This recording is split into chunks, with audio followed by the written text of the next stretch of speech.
Welcome back to the Aces Let's Do It podcast. My name is Dominic Archer. Sitting alongside me is Evan Bruner, and crazy week happened in the college football world. A couple of coaches left, a couple of big games were decided. What to you, Evan, let's kick this thing off real quick. What is your biggest storyline that happened over the weekend? Because there's quite a few. I don't know if you can say, because there were so many big storylines, I don't know if you could necessarily say one is bigger than the other. For me, the thing that I found the most interesting, because I kind of felt like Lincoln Riley was going to leave. I didn't know he was going to leave for USC, but I got that feeling. Brian Kelly's kind of been in the rumor mill for a couple of years now. Michigan beating Ohio State was the big storyline to me, because not just because of what it means for this season, but what I think it means for the overall landscape of college football. You know, we really love to make fun of these schools, these blue bloods that have kind of struggled as of late. You know, it's fun to make fun of Texas and laugh at USC or even Nebraska. And Michigan, they're to a lesser degree because they've still been successful, but they're one of those teams that has had a lot more trouble in the 21st century sustaining that high-level success. But in reality, like, college football is at its best when those schools are relevant. And the biggest issue college football has had, in the playoff era at least, is parity. You really get, for the most part, it's the same four teams. It's Alabama, you get Ohio State, Clemson, Oklahoma. Occasionally you'll get in like Notre Dame, Michigan State made in one year. But for the most part, it's really been the same teams contending year in and year out. And so I feel like getting Michigan to beat Ohio State, they still have a long ways to go to make that rivalry competitive again. But I think it's a step in the right direction.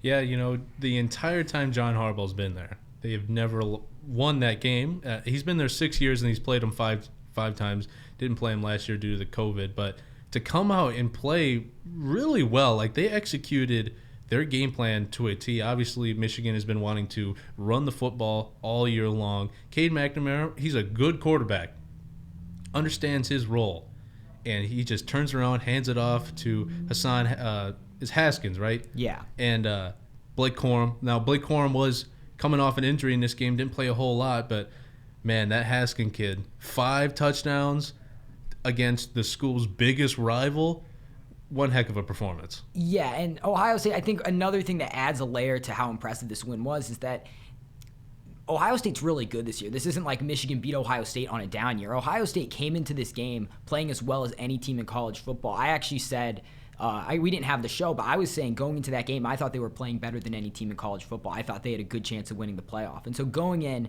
and winning that game and really, imposing your will on that team.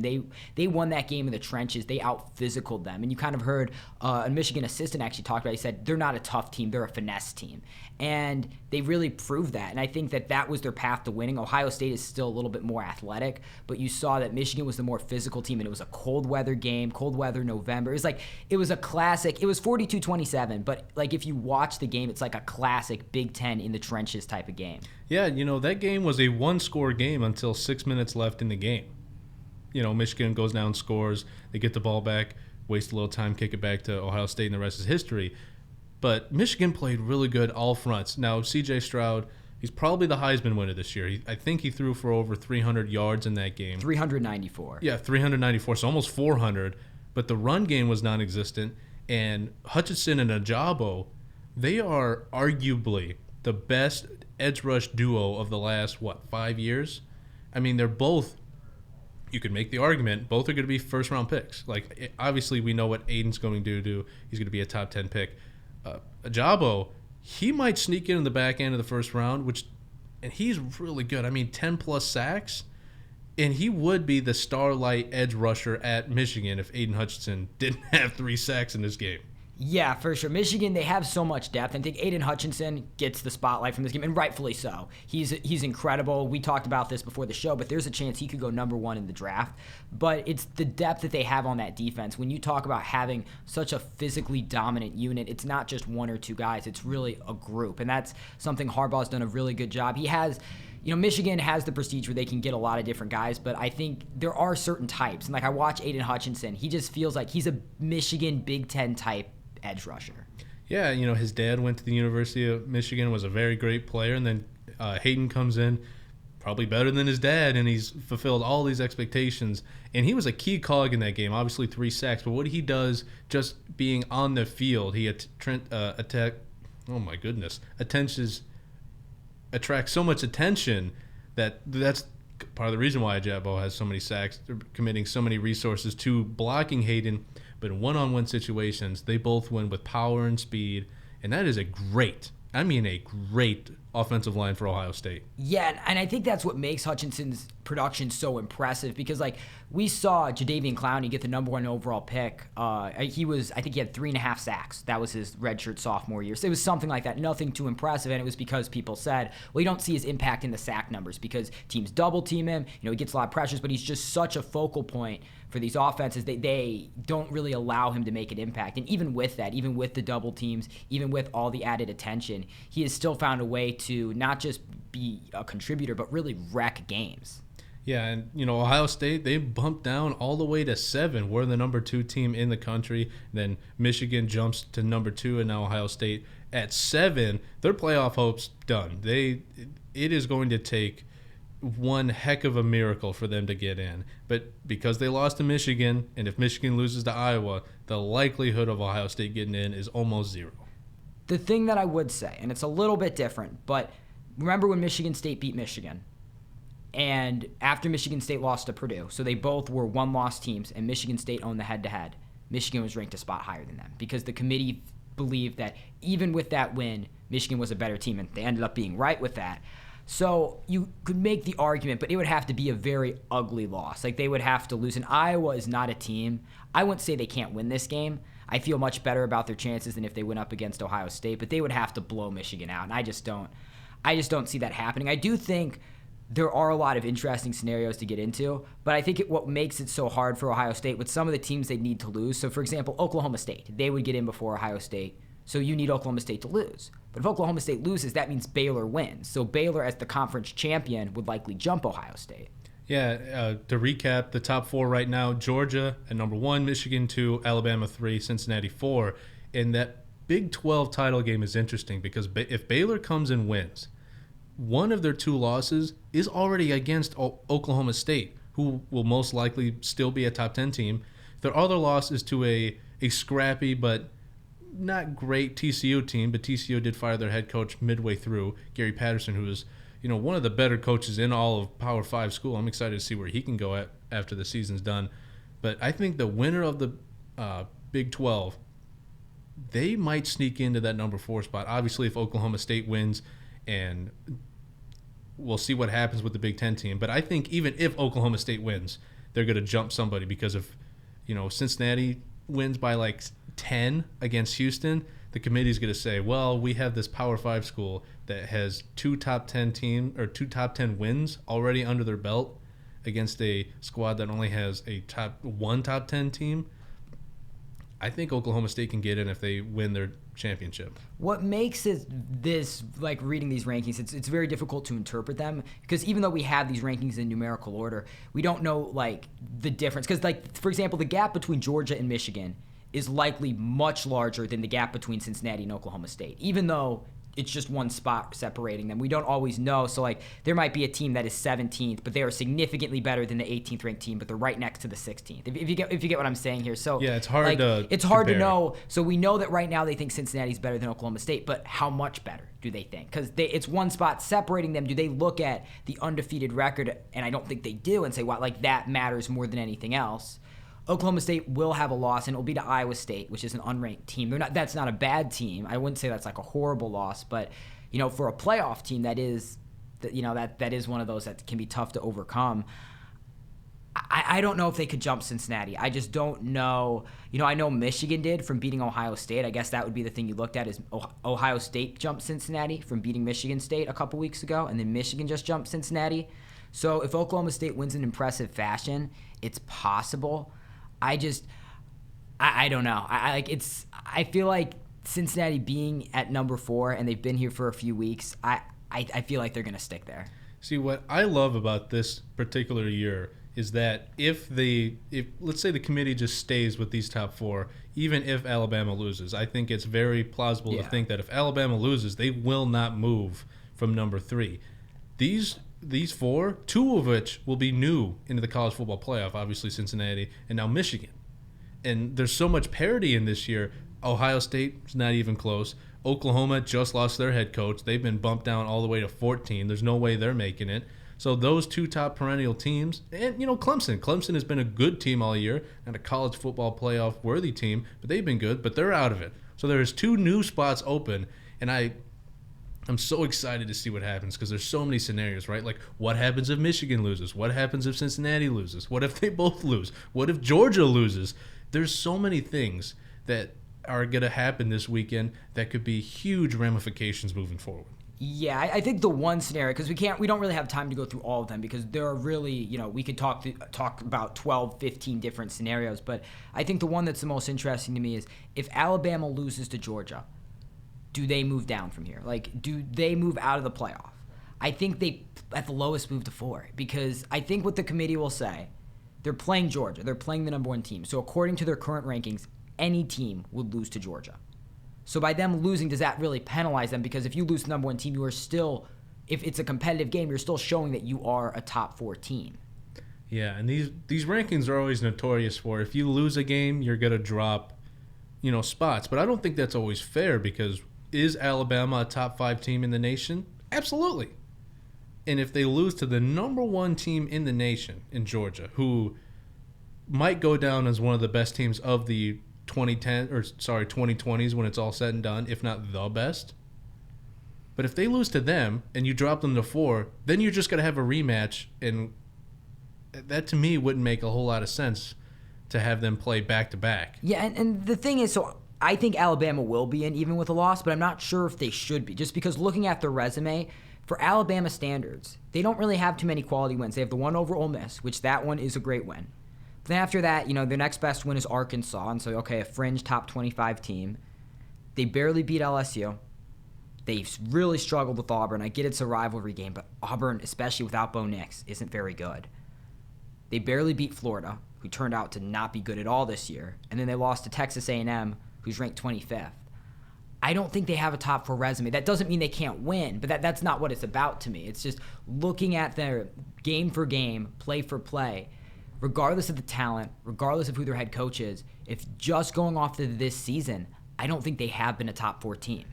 Yeah, I mean, talent-wise, Alabama's always going to be turning out NFL product left and right, even if it's not a first-round pick, right? But, when I watch them play, I mean, you can say they don't have an impressive resume, but yet they blow the teams out in which they're supposed to blow them out. Now, obviously, the win against Auburn, they didn't really play particularly well. LSU and Florida are the other 2, though, for me. Yeah, So those are 3 games where they really did play down to their competition, which is you don't usually see that from a Nick Saban team. No, and I think what is the detriment to this team is that it's very young, right? This is Bryce Young's first time starting. They have, not an unexperienced offensive line, but a very young offensive line. Jamison Williams, he's going to graduate this year, but that receiving core as a whole is young. That defense for the last year and a half has been young. So I think they lack experience. I still think they're a top 4 team, though. When you go apples to apples and really go at the all-22 against this team's all-22, I think Bama beats them out. Well, because my question for you, so if Alabama played Cincinnati, I would pick Alabama. I think they'd win by double digits. But I'm just saying, because using that logic, Ohio State I'd pick them to beat Cincinnati, but they have not been better than Cincinnati this season. I would say that Cincinnati has been a better team than Alabama this year because they haven't lost. They beat Notre Dame, and beat them comfortably, did not trail that entire game, which is better than anyone Alabama has. They don't have a loss, and they really haven't been played close for the most part this season either. Yeah, Cincinnati is the one thing in this college football playoff that makes this whole thing. It's weird. It's a tough. I wouldn't want this job to rank these teams because it's so hard. Because like we said, Bama would probably beat Cincinnati. Yeah. Let me ask you this: if Cincinnati hadn't played Notre Dame, period. Let's just say it wasn't even scheduled, and let's say they played.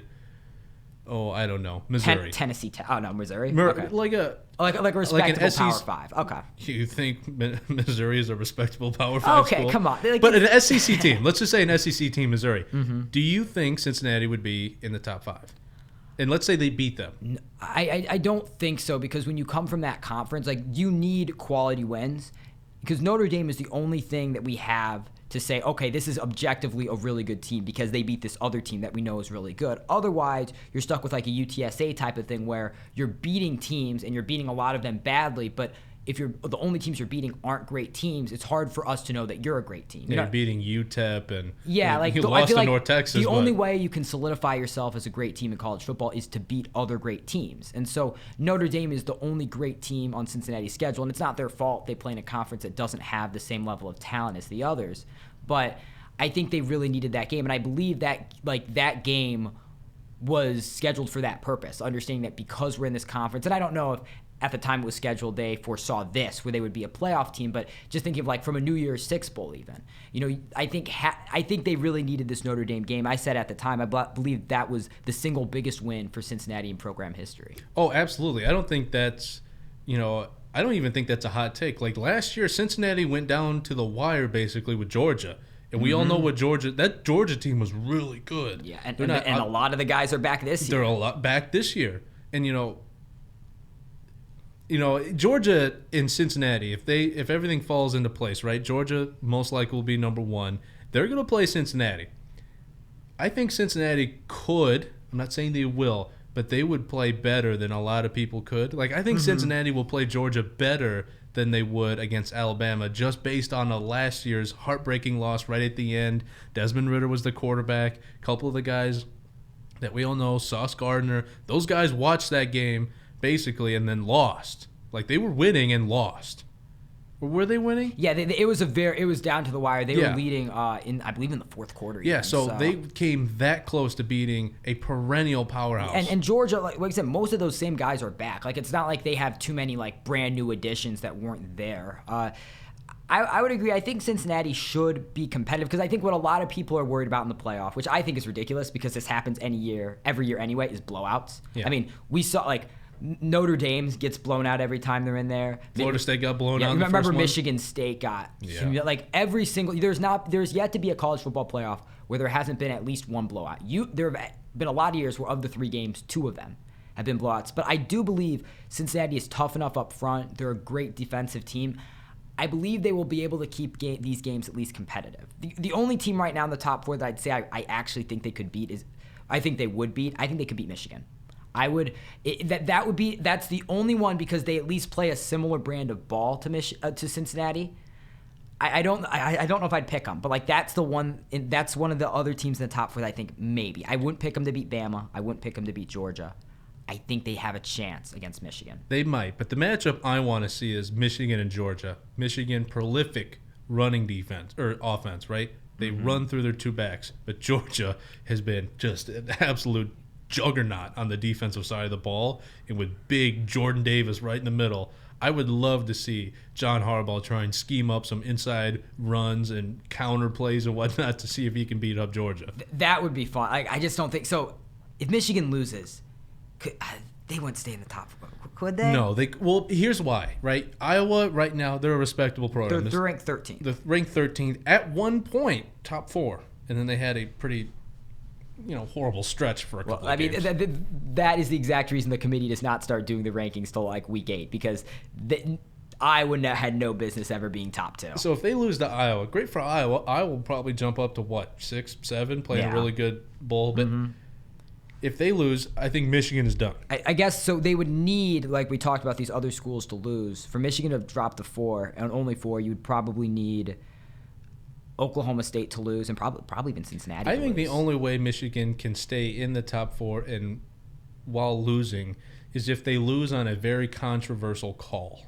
Like right? one like we're talking like New Orleans versus Rams, like missed PI type. Yeah, like a just egregious miss. I'm talking like a corner tackles the wide receiver before the ball's even thrown. So yeah, what happened? What happened with the Saints? Basically, yeah, and it's not called, and whatever that may be, but I think that's the only way they can do it.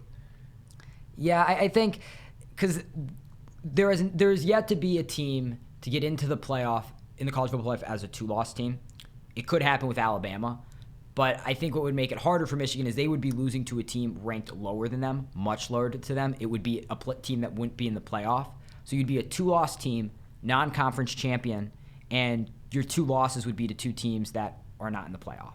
Yeah. That would be... But your 2 losses are would most likely be 2 top 10 teams, which is their only saving grace, but I still don't think that gets them in. That would be the most, because Michigan, because you have to understand the Michigan in our lifetime is not the Michigan of like our parents' lifetimes. And so like for me, like from what the Michigan I've seen over the years, that would be the most Michigan thing ever, to go out, beat Ohio State, play the game of your lives, you know, because that was one of the most complete games I've seen a team play in college football this entire year. Yeah. And then they go out there and manage to lose to Iowa and Spencer Petras. Yeah, for those who don't know, Evan is an Iowa fan, and he has been very adamant that Spencer Petras is not the best quarterback. I've gone a lot further than that. I think I've gone further. For those of you who've been listening to this, you know that I'm a Wisconsin football fan, and boy, Graham Mertz gives Spencer Petras a run for his money for worst quarterback in Big Ten. Could we do a competition for that? Like, is there a way, like, you know, they do like the Elite 11 camps, but it could be like the opposite of Elite 11, like the negative 11. Yeah, just have like take the worst quarterback. Like we could throw in like Uagle even from Clemson and just throw. Hey, like, he's better than both our guys. He's more talented, but I mean statistically, I think he had more interceptions and touchdowns this year. Let me tell you something, man. I don't think Graham Mertz would start for Rutgers. Yeah, see, the thing is now that we're on the subject, we're getting a little off track, but the Big Ten in general, with the exception of Stroud, they don't have a single quarterback that I would say is like very good. I think it's just a bunch of guys. Like McNamara, he's good at what he does, but he's not really special. Little Tagovailoa, he's fine. Just go down, let Sean Clifford's discount Trace McSorley. I think Peyton Thorne can get there. Right now, he's just a starting quarterback, but I see he's got an arm. Mm-hmm. And he's an athlete too. He was a dual threat coming out of high school. Yeah, and I think he can get to top quarterback in the Big Ten. Now, it's not very hard. Well, Stroud. I mean, dethroning Stroud will be hard, but I mean, if he's the second best quarterback in that conference, and then that's really all that Michigan State would need then to take that next step. Because, you know, I think a lot of what happened to them down the stretch, I think Ohio State was just more talented than them. And the way you make up for a talent gap is to have great quarterback play. And so Michigan State won't necessarily have the recruits that Ohio State will. I don't know. Even with Mel Tucker there long term, I don't know if that will ever happen.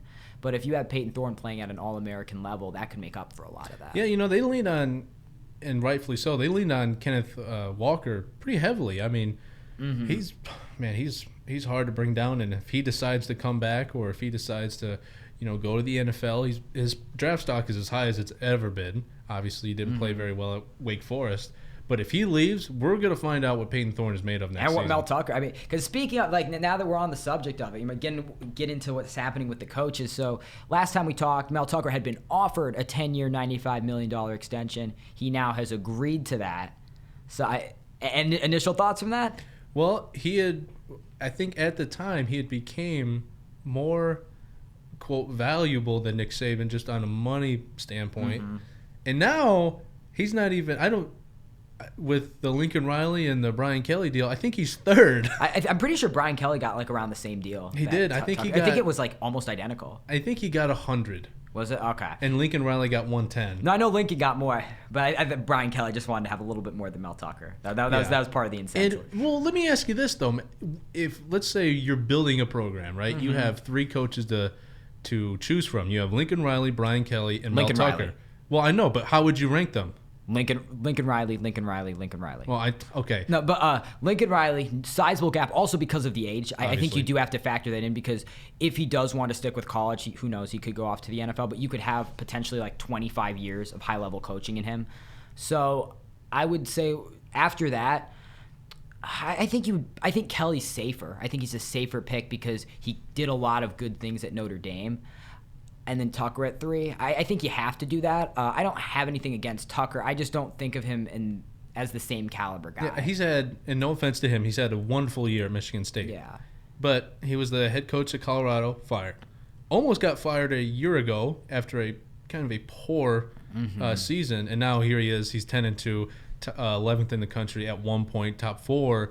We'll see what happens. I'm rooting for the guy. Hope he comes back next year and, you know, plays or, you know, coaches really well, and he's got his team in a position for the Big Ten title game. But what I think makes it really hard is, and if he was in the Big Ten West, I think I would support this more because you see those teams alternate a lot more. But in the Big Ten East, for you to win that division, you have to beat Ohio State and you have to beat Michigan. I know Mel Tucker's great. I don't know especially if Michigan is back, which it's a little premature, but they could be. And then also throw in Penn State. I know they finished the year not so hot, but you're looking at Michigan State. Most years will probably be looking at the 4th spot. Yeah, and which sucks. If they were in the East, Wisconsin. The West is a mess. Yeah, I mean, Wisconsin should have won the East, but they lost to the Golden Gophers. We almost had Minnesota because Iowa was losing to Nebraska for most of that game, was able to come back and win.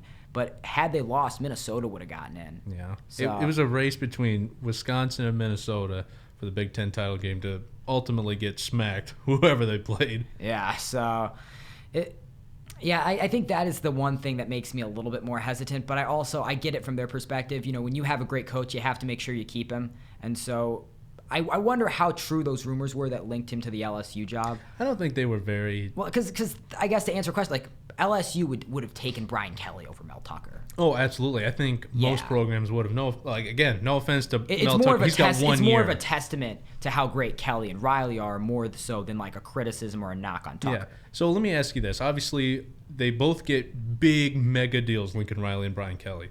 Lincoln Riley's getting a house and a private jet, for Pete's sake. But obviously both very high-level jobs, LSU and USC. Those are two premier blue bloods of college football. How long until they need to start competing for championships? Because I think it's a tale of two different stories, right? LSU is going to probably be a little more lenient, give Brian Kelly a couple of more years than USC. USC is going to expect a run for the Pac-12 championship probably next year, and then the year following that, a real legitimate run to try and sneak into the playoff. Yeah, these fan bases, they're not very patient. It was kind of funny seeing Nick Saban. I don't know if you saw that. Like, he went on a radio show and talked about how his fan base was entitled and all this other stuff. But that's any fan base that has been successful, that has experienced success. And that entitlement doesn't go away. Just ask Cowboys fans. Just ask Nebraska football fans.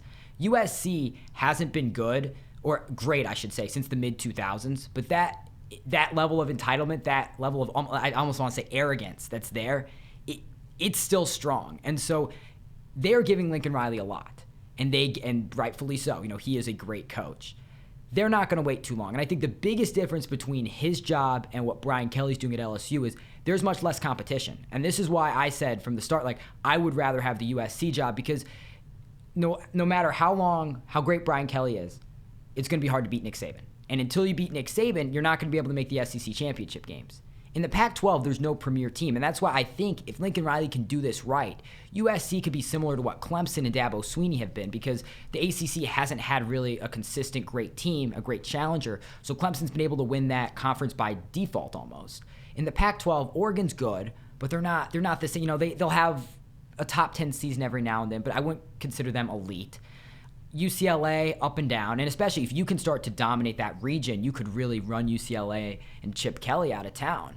And just overall, I'm trying to think. So like Utah is in the Pac-12 championship game this weekend against Oregon.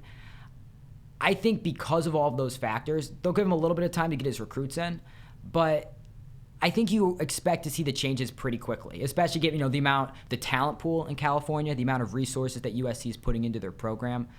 I would say I think if he doesn't win the Pac-12 within 2 years, I think you'll start to hear rumblings because of how big the contract is and what the buyout would be. I don't think he could realistically get fired till at least 4 years in, but that would be kind of if it was just a disaster. Well, he's also bringing half of his coaching staff, and a lot of his recruits that were at Oklahoma have flipped. Malachi Nelson, one of the top recruits in the 2023 class, has already said, I'm going to USC. A couple of his players from Oklahoma have already put in for the transfer portal. There's speculation that I'm waiting on Caleb Williams. Williams might flip. If he transfers, that is all I need. I'm picking USC to win the Pac-12. Another Oklahoma quarterback just entered the transfer portal. Do you think? Let me just ask you, because I have to entertain it, because it's an interesting question. Would Spencer Radler go to USC with Lincoln Riley? Well, certainly not if Caleb Williams is. Well, obviously not. But I don't believe so. I don't know for him because, he didn't play well. He got benched by himself. His play was what got him benched more than anything else. He didn't play up to the level he did last season. But I think it's hard for a player after that to follow that coach. Even though it's not Lincoln Riley's fault, Lincoln Riley was just trying to do his job. I don't think you go and follow that coach because remember, he entered the portal before he knew Lincoln Riley was leaving. Like in a lot of ways, he was leaving that program and kind of leaving everything behind. I don't know if he wants, and I don't think, like I said, I don't think it's like super like a bad blood situation. I just don't know if that's a guy he wants to play for. Yeah, I don't think there's bad blood. I think Spencer Radler, obviously, he was this big recruit, big-time expectations, a little slow out of the gate, and then he had a really solid sophomore campaign, and now here he is in his junior year. He didn't play particularly well. I think he was still a good college quarterback, but he's not a Heisman Trophy winner like everyone thought. Yeah, and I guess the other thing with him is, you know, he redshirted his first year there, so then he goes in as a freshman last season, a redshirt freshman, and he doesn't play great, but he plays very well. And for considering that it was his first year as a starter, everything that was happening with COVID that kind of could have hurt his preparation, you felt like all the tools were there for him to make that big leap this year. And it was the exact opposite. He took a step back. And you wonder, you know, that in a way that concerns me because in the last few years with Oklahoma quarterbacks, pretty much all of them have played at least at a Heisman level. You had Baker Mayfield for 3 years playing at, you know, an elite level, won the Heisman his final year. Then you had Kyler Murray win the Heisman. Jalen Hurts, I believe, was runner-up or third. He was close. Yeah, he was a finalist. And then you put Rattler there, not a Heisman, not a Heisman caliber guy, his redshirt freshman year, and then not really even close. I mean, he was significantly worse this year. He's the outlier in that system. And that's the thing that worries me, like, for his career trajectory a bit is, you know, that is supposed to be the system that brings out the best in all of those quarterbacks. And if you couldn't make it work there, you know, then where are you going to make it work? Yeah, you know, I've always been throwing around Ole Miss as a viable place. I know Lane Kiffin, he's been one of the biggest memes of college football over the last decade. You know, it didn't have a very good run at USC, but he changed Alabama football. Remember, Alabama used to be this hard-nosed, let's run the football and, you know, let's win games that way. Lane Kiffin comes in. Now they're this prolific passing offense. Then he goes to FAU. He does really well there. And now here he is at Ole Miss. His team's a top 10 team. Matt Corral came out of nowhere and now is a projected top 10 pick or at least a first-round pick. Like, Lane Kiffin is a really good football coach. And I think if Spencer Rattler goes to Ole Miss, he could take his game to another level. Yeah, and I think the real thing that I'm going to highlight from what you said is that he's a great play caller. So he's not just a great coach. I think he's a very quarterback-friendly coach with his play calling and his play designing. And so I do believe he could put Rattler in a position to succeed. Rattler's a very different quarterback than Matt Corral, but I believe he is more talented. I think, like, from an arm standpoint, I think he can do a lot more. And so you look at Matt Corral running a relatively simple offense, has put together, you know, I think he will be a Heisman finalist. Either way, he's been one of the best quarterbacks in college football. And so for Rattler, you're still thinking, you know, the big goal is to make it to the NFL. I mean, we thought going into this season that he would be a top pick in this upcoming draft.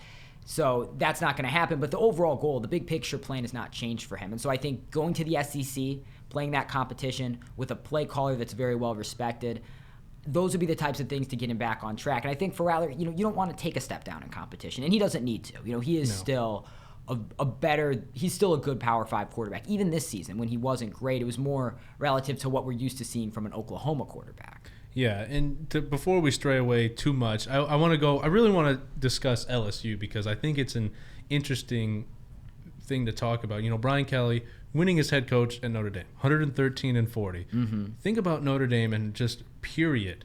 They have had some of the greatest players to ever come out of there, some of the best coaches of all time, right? And he has more wins than all of them. And now he comes to this program. Ed Orgeron leaves.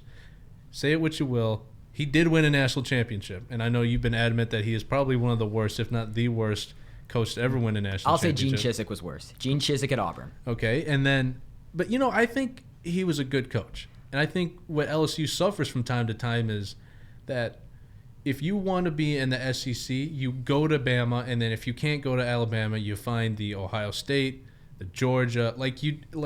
Unfortunate for LSU, they're in the same conference as two premier recruiting places. And LSU doesn't have, I wouldn't say they don't have the resources, but they're not what they used to be, right? So how long do you think, Evan, that Brian Kelly has before he needs to be competing with Alabama? Before they start calling for him? Well, I think for LSU, I think you have to be a little bit more understanding because we talked about Lincoln Riley. There aren't too many excuses for why he wouldn't be able to succeed early on. There are some pretty big obstacles if you're going to LSU. LSU this year, they weren't even a bowl-eligible team. And so I think they're going to give him a little bit more time. And I do wonder, yes, the big goal is to beat Alabama.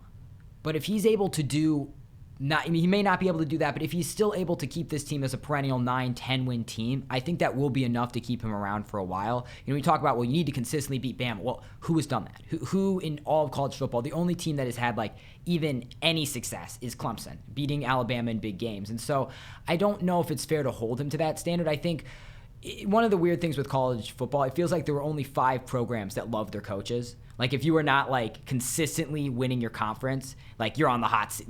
Not really, but their fan bases get annoyed and they want better. And so it's normal for that. But as great of a coach as Brian Kelly is, I don't know if it's reasonable to expect him to ever be a consistent guy. It's a matter of, could you have what Orgeron did? And a lot of that was a product of Joe Burrow and also Joe Brady. But can you have once a decade? Can you put together a great team? And I think that would be the bigger thing. I don't think they're going to win a lot of SEC championships, but if he could win one every few years, every 5-6 years, that would be enough. Yeah, because we're starting to see now that Alabama, while they still are a prolific team and one of the best teams year in and year out, that it seems as if there's a little chink in their armor. It seems like they always have one problem every year, right? Whether it's Texas A&M this year, last year I know they had trouble in the playoff with Ohio State, but then they finally pulled away. But I think Brian Kelly's going to have a little bit more success than people think immediately. I think in his first year, if they go 7-5, I wouldn't be shocked. But if he doesn't have 10 wins in his second year, I'd be really shocked because LSU is still a blue blood. A lot of talent. Louisiana has a ton of talent. So does Alabama, Texas. You're right in the hotbed of some of the best football in the nation. So recruiting's not going to be a problem. I just wonder. He left so abruptly at Notre Dame, not as abruptly as Lincoln Riley, but I don't know if any players from Notre Dame are going to transfer to LSU, let alone any coaches are going to come from Notre Dame. So I think Brian Kelly's going to have a makeshift, group of guys that he can't bring his coordinators with him because I feel like his coordinator's going to be a little mad at him that he just up and left in the middle of the night. Yeah, because hearing some of the things his defensive coordinator talked about, he had no idea about it. And even one of his recruiters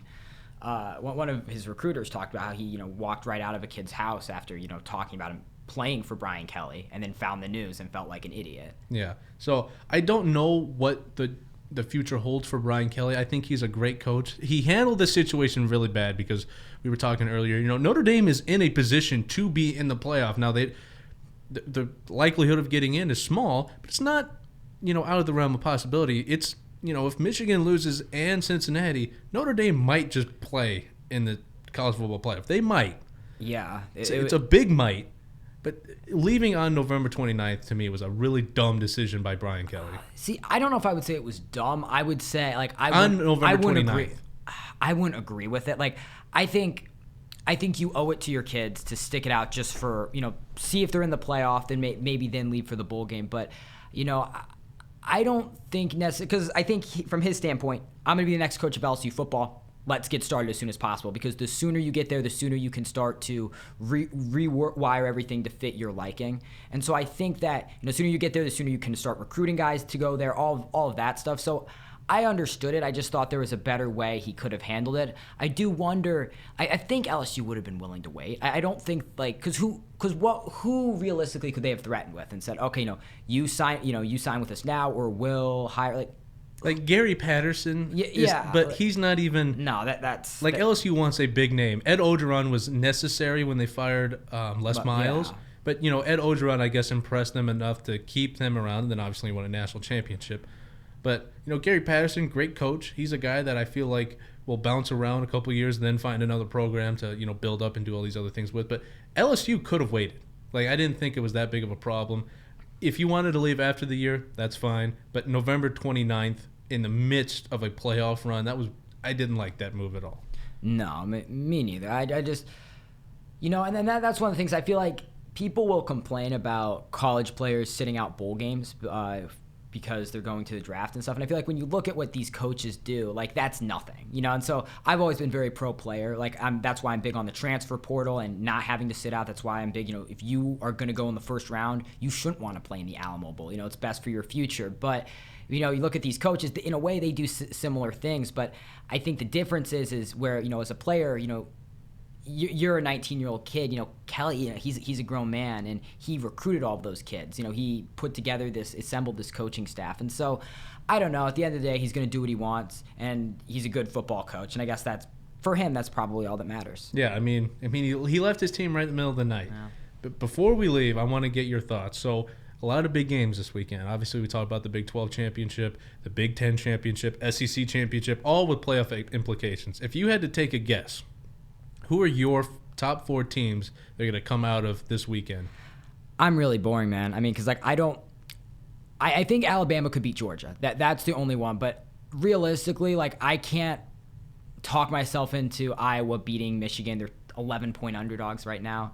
So I think it looks pretty similar to what it is now. I think 1 through 4 stay the same because I don't see 1 through 4 losing. So I mean, that's a really boring answer. But like. So you're going to go Georgia, Michigan, Bama, Cincinnati. The order might be a little reworked, but you're keeping those 4 in? Yeah, I don't think – you know, you did bring up an interesting point about Oklahoma potentially jumping Cincinnati if they beat Baylor. So that's the only one, but I just don't – I think it would be interesting if we had some of these teams lose, but I think all these teams are going to win. I'm going to be a little less plain Jane, but I'm going to say the winner of the Big 12 – will make it in the college football playoff. So Cincinnati gets jumped then? I think they will because when you take a look at it, obviously Cincinnati top 4 team. I think the committee had to put them in or else they would get nonstop phone calls and criticism for not having Cincinnati in. But if Cincinnati only wins by 7 against Houston, who's a respectable program, but if number 21, but if Oklahoma State wins against number 9 Baylor, and they've done it twice, and Baylor both times was a top 10 team, I think the committee is going to put Oklahoma State ahead of a non-Power 5 school. Yeah, I think that could happen, and that makes me really sad because I really want to see Cincinnati in the playoff, but I think there's a real chance of that. And that's why Cincinnati's still under a lot of pressure because it's not just about winning. Since their opponent in the conference championship game is going to be lesser than the other teams in the playoff, they're going to have to win more convincingly. I truly believe that the only way Cincinnati gets in is if they win by at least 2 touchdowns against Houston, and that is going to be very tough because Houston is a really good program. Yeah, I mean, right now, so the margin between Cincinnati and Houston is the same as they're saying for Michigan and Iowa. So even though Iowa, Michigan, that's 3 versus 13, Cincinnati's 2 versus 13, but for Cincinnati it's 4 versus 21. So you would think there would be a wider gap, but Houston's there are some really good Group of 5 schools this year. I'm just going to leave it at that. Yeah, there have. And we've seen the committee being a little more willingly to put those non-Power 5 schools, but I still think the winner of the pack. Now, if Baylor wins, it's going to be in order for Baylor to get in, they need Michigan to lose. I truly believe that. Yeah, sure. But I think even if Michigan wins, Oklahoma State, if they win the Big 12, I think they can get in. Yeah, I think it's interesting. It's really hard to know. Like this is another one of those years I like it because you know I don't really want the rankings to be set in stone going into last week because you want to kind of keep some interest in it but at the same time it's also a little bit frustrating to think about because like I wouldn't like it if Cincinnati got jumped, but it really could happen. I mean, it could happen. I said all along, I thought Notre Dame. Now, it's not going to happen because Brian Kelly's gone, but I always thought that Notre Dame might just jump Cincinnati and get in the playoff. But that has been the Aces Let's Do It podcast. We'll be back next week after all of this has been gone down, all of the aftermath of the college football, I believe, Week 14 game. So we will be back for that. For Evan Bruner, this is Dominic Archer. Thank you so much for listening. If you agree with our top 4, let us know down in the comments below. But until next time, I will see you guys later.